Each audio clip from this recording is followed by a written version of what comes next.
Well, here we go. Everyone, I'm Ricky. I'm Caleb's stepdad. And I'm here to tell you a little bit about this man. How wonderful, handsome. Wait a minute. Sorry, buddy. I can't read your writing. I guess it was around 2015 when I met Nicole.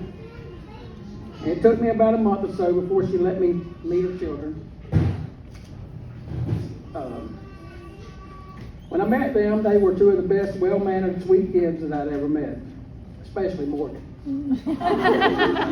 Then along came Jones, also known as Caleb. You know, I'd always wanted a boy, because myself, I had been around girls, Brianna and Taranda, so I wasn't accustomed to a boy. I lived in a sea of estrogen, and still do. So now I'm excited. I finally get me a boy. We go on several months. I'm thinking, God, did I really say I wanted a boy?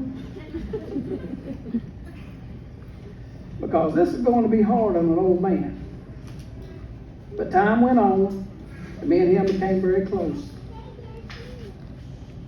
Well, it was time for him to get his license, and although I'd done taught my two girls how to drive, which Caleb and Tranda are about the same age, but she was, I guess, a little first. And I said, well, this should be pretty easy. Well, it wasn't.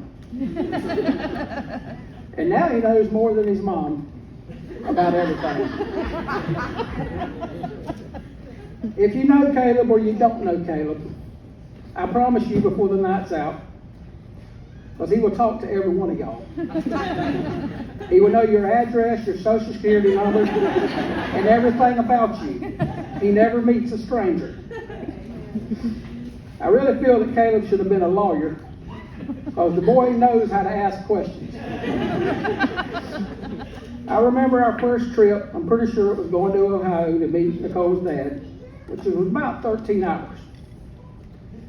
We finally made it, but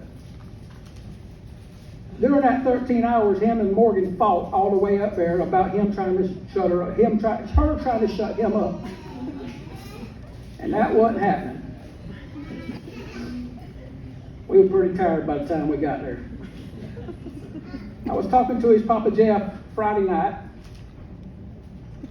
and telling me about the deep sea fishing trip they went on Thursday with Caleb and Adam, his dad.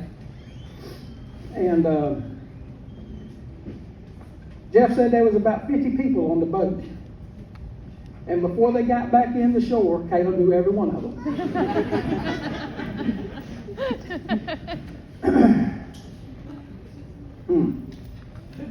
My phone skipped a bunch. Hold on.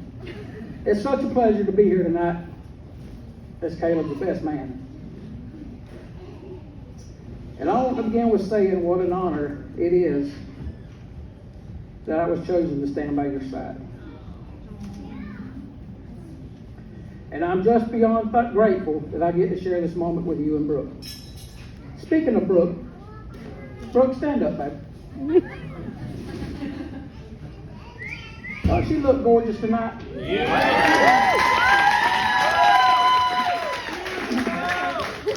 Not only is she beautiful, though, she's also sweet, caring, and she deserves one heck of a husband.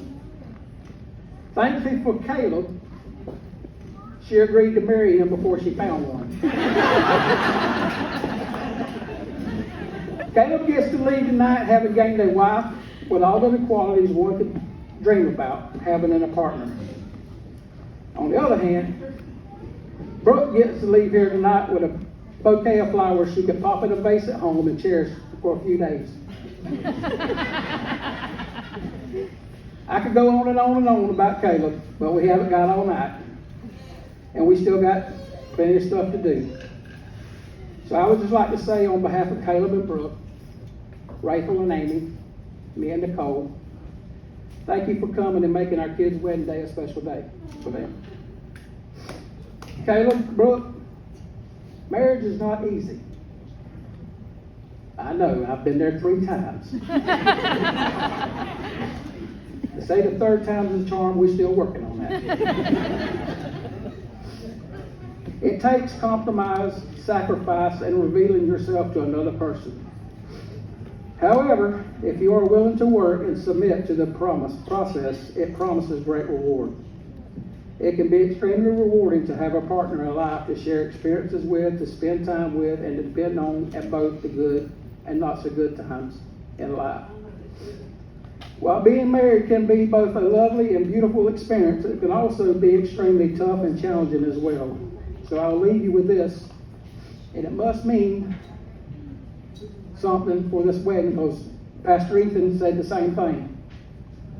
Corinthians 13, 4 and 8 says, "Love is patient, love is kind, it does not envy, it does not boast.